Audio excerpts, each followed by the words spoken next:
പുതിയ ഒരു വീഡിയോയിലേക്ക് എല്ലാവരെയും സ്വാഗതം ചെയ്യുകയാണ്. ഈ വീഡിയോ സാധാരണഗതിയിൽ കാണാറില്ലാത്തതാണ്. അത് ഒരു മേനി പറച്ചിലല്ല, മറിച്ച് ഞാൻ കണ്ടിട്ടില്ല ഇവിടെ ഈ രീതിയിലുള്ള ഒരു കൃഷി രീതി. ഏതൊരു കൃഷിയാണെങ്കിലും അതിനൊരു ലഘു രൂപമുണ്ടാവും. ഈ കാലഘട്ടത്തിലെ കൃഷി രീതികളിൽ എല്ലാ കൃഷിയും തന്നെ ഇങ്ങനെ ലഘുരൂപങ്ങൾ അവതരിപ്പിച്ചുകൊണ്ട് അവനവന് വീട്ടിൽ ആവശ്യമുള്ള ഉൽപ്പന്നങ്ങൾ മാത്രം ഉൽപ്പാദിപ്പിക്കുന്ന, അത് അടുക്കളത്തോട്ടം എന്ന രീതിയിലൊക്കെ പലപ്പോഴും വിവക്ഷിക്കപ്പെടാറുണ്ട്. കൂൺ കൃഷിയിലും ഇതുപോലെ ഒരു ലഘുരൂപം അവതരിപ്പിക്കുകയാണ് ഈ വീഡിയോയിലൂടെ. ഇത് നമ്മൾ എല്ലാവർക്കും കാഴ്ചയിൽ തന്നെ മനസ്സിലാവും. വീടുകളിലൊക്കെ ഉപയോഗിക്കുന്ന, കടകളിലൊക്കെ ഉപയോഗിക്കുന്ന, ഓഫീസുകളിലൊക്കെ ഉപയോഗിക്കുന്ന വേസ്റ്റ് ബാസ്ക്കറ്റിന്റെ ഏറ്റവും ചെറിയ മോഡലാണ്. ഏത് കടകളിലും ഏത് ബസാറിലും വാങ്ങാൻ കിട്ടുന്ന ഒരു വസ്തു. ഇത് വാങ്ങിച്ചിട്ട് ഒരു 45-50 രൂപയാണ് ഇതിന് വിലയായിട്ട് വരിക. ഇത് അടിയിൽ ഒരു 3-4-5 ദ്വാരങ്ങൾ ഇടുകയാണ് ഇതിൻ്റെ പ്രഥമമായ ജോലി. അതിനെ പപ്പടം കുത്താൻ ഉപയോഗിക്കുന്ന കമ്പിയോ തത്തുല്യമായ മറ്റെന്തെങ്കിലോ ഒക്കെ ഉപയോഗിച്ച് ആ ദ്വാരമിടാവുന്നതാണ്. കൂൺ കൃഷിയിൽ വരുന്ന അധിക ജലം ഒഴുകി പോകാനായിട്ട് അങ്ങനെയൊരു കാര്യം അത്യന്താപേക്ഷിതമാണ്. ഈ ഞാൻ ആദ്യം പറഞ്ഞ കൃഷിയിലെ ലഘുരൂപം കൂൺ കൃഷിയെ സംബന്ധിച്ച് പല രീതിയിൽ PP കവറിൽ തന്നെയും കാർഡ്ബോർഡ് ബോക്സിനകത്ത് PP കവർ സെറ്റ് ചെയ്തും കുപ്പികളിലും ഒക്കെ പല സമയത്ത് പലരും അവതരിപ്പിച്ച് കണ്ടിട്ടുണ്ട്. എന്നാൽ ഈ വേസ്റ്റ് ബാസ്ക്കറ്റിലെ അതിനകത്ത് പറയേണ്ട ഒരു വിജയസാധ്യത എന്ന് പറയുമ്പോൾ നമുക്കിത് ശാശ്വതമായിട്ട് നിലനിർത്താൻ പറ്റും. ഈ ബാസ്ക്കറ്റ് പുനരുപയോഗിക്കാൻ പറ്റും. മറിച്ച് ഇത് സൂക്ഷിക്കാനായിട്ട് എളുപ്പമാണ്. മറ്റൊരു കാര്യമുള്ളത്, മറ്റ് ഏത് ലഘുരൂപങ്ങളിൽ കൃഷി ചെയ്യുന്നതിനേക്കാൾ കൂടുതൽ ആളുകൾക്ക് ഇത് എളുപ്പത്തിൽ ചെയ്ത് സംരക്ഷിക്കാൻ പറ്റും എന്നുള്ളതാണ്. അടിയിൽ നമ്മൾ ദ്വാരമിട്ടതിന് ശേഷം അടുത്ത ഘട്ടത്തിലെ ജോലി എന്ന് പറയുമ്പോൾ ഈ ദ്വാരങ്ങൾ, ഈ വേസ്റ്റ് ബാസ്ക്കറ്റിന്റെ ദ്വാരങ്ങൾ നമ്മൾ സാധാരണ ഉപയോഗിക്കുന്ന ഫുഡ് റാപ്പ്, ക്ലിംഗ് ഫിലിം എന്നൊക്കെ പറയുന്ന ആ റാപ്പ് ഉപയോഗിച്ച് അത് കവർ ചെയ്യണം. ഈ ഫുഡ് റാപ്പ് ഫിക്സ് ചെയ്യുന്നത് സുതാര്യമായതായിരിക്കണം. നമുക്ക് ബെഡിനുള്ളിലെ വളർച്ചയെ നേരിട്ട് കാണാനായിട്ട് സാധിക്കണം.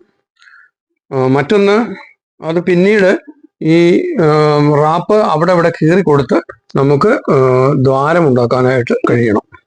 റാപ്പ് കീറി കൊടുത്താൽ തന്നെ ബെഡിന് ദ്വാരങ്ങൾ ഉണ്ടാവും.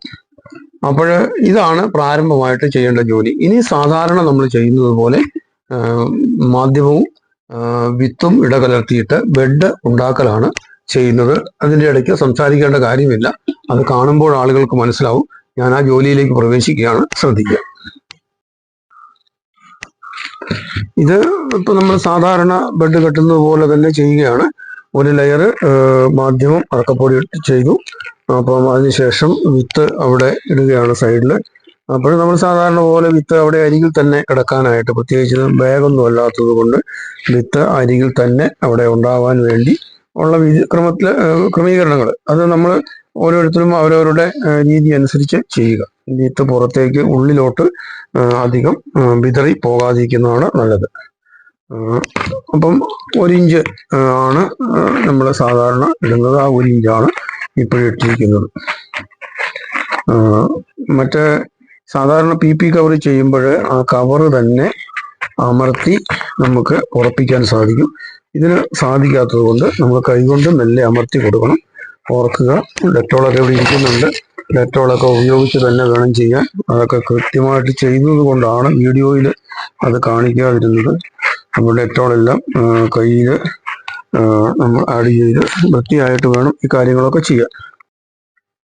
അപ്പോൾ ഞാൻ പറഞ്ഞു വന്ന കാര്യം ജോലിയുടെ ഇടയ്ക്ക് ഒന്നുകൂടി ആവർത്തിക്കാം. നമ്മൾ ബാസ്ക്കറ്റ് അടിയിൽ ദ്വാരമിട്ടെടുക്കുന്നു. അതിനുശേഷം അതിനകത്ത് ഫുഡ് റാപ്പ് ചുറ്റി സുരക്ഷിതമാക്കുന്നു. തുടർന്ന് ആദ്യത്തെ ഒരു ലെയർ മാധ്യമം അതിനകത്ത് നിറയ്ക്കുന്നു. അത് 1 ഇഞ്ച് കനത്തിലാണ് ചെയ്യേണ്ടത്. പിന്നീട് നമ്മൾ സാധാരണ പോലെ വിത്ത് സൈഡുകളിലൂടെ ആഡ് ചെയ്യുന്നു. അപ്പോൾ നമ്മളിപ്പോൾ മൂന്നാമത്തെ അട്ടി മാധ്യമം ഇട്ടിരിക്കുകയാണ്. അത് ഞാൻ ആദ്യം പറഞ്ഞ പോലെ നമുക്ക് PP കവർ ചെയ്യുന്ന പോലെ കവർ അമർത്തി ഇത് ഉറപ്പിക്കാൻ പറ്റാത്തത് കൊണ്ട് കൈകൊണ്ട് മെല്ലെ അമർത്തി കൊടുക്കണം. അപ്പം ആ കാര്യം ശ്രദ്ധിക്കുക.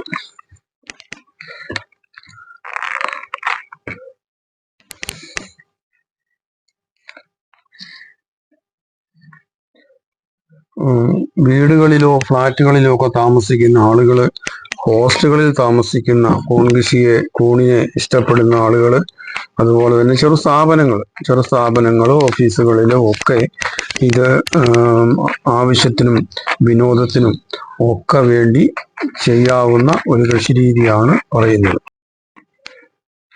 ഇപ്പോൾ നമ്മൾ മൂന്നാമത്തെ ലെയർ ഇട്ട് കഴിഞ്ഞു. അതിൻ്റെ മുകളിലെ വിത്ത് ഇടുകയാണ്. ഒരു സാധാരണഗതിയിലുള്ള നമ്മുടെ 2.25 കിലോ 2 കിലോ ബെഡിനേക്കാൾ കൂടുതൽ അളവ്, ഒരു 150 പകരം 200 ഗ്രാം വിത്ത് ഈ കൃഷിക്ക് ആവശ്യമുണ്ട്. അപ്പോൾ അത് ശ്രദ്ധിക്കുക. ബെഡിൻ്റെ വലിപ്പം കൂടുതലാണ്.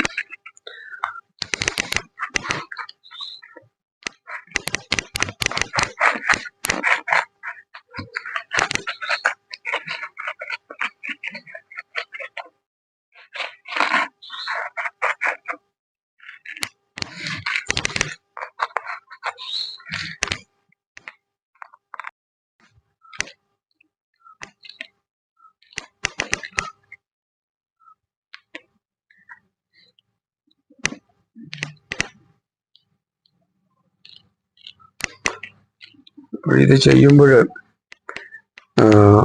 വക്ക് വരെ നിറച്ചെടുക്കണം മാധ്യമം. എന്നിട്ട് മുകളിലത്തെ ലെയർ വിത്തും കൂടി ആഡ് ചെയ്ത് കഴിഞ്ഞാൽ ആ ബെഡിൻ്റെ ജോലി കഴിഞ്ഞു.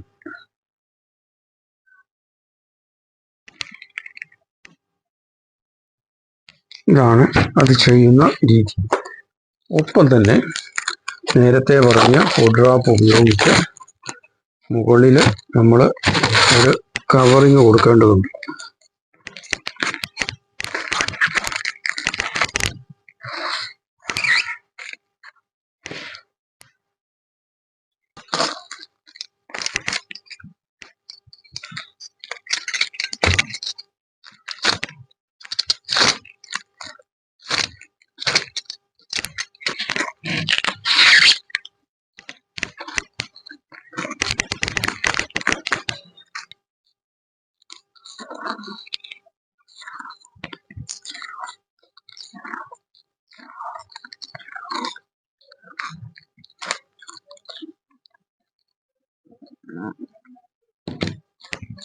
അപ്പോൾ അത് അവിടെ ഒട്ടിച്ച് ഉറപ്പിക്കണം.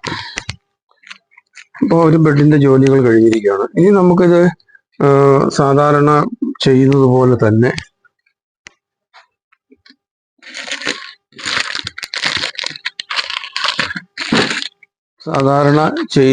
തന്നെ ദ്വാരങ്ങളിട്ട് വളർച്ചയെ സഹായിക്കണം.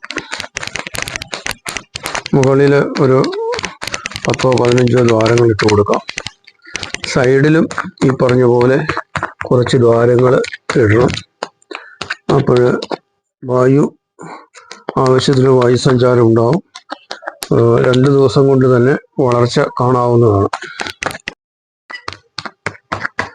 4-5 തവണ ചെയ്ത് ഇത് വിജയകരമായ ഒരു മെത്തേഡാണ് എന്ന് മനസ്സിൽ ഉറപ്പിച്ചതിന് ശേഷം തന്നെയാണ് ഇത് ഞങ്ങൾ പബ്ലിഷ് ചെയ്യുന്നത്.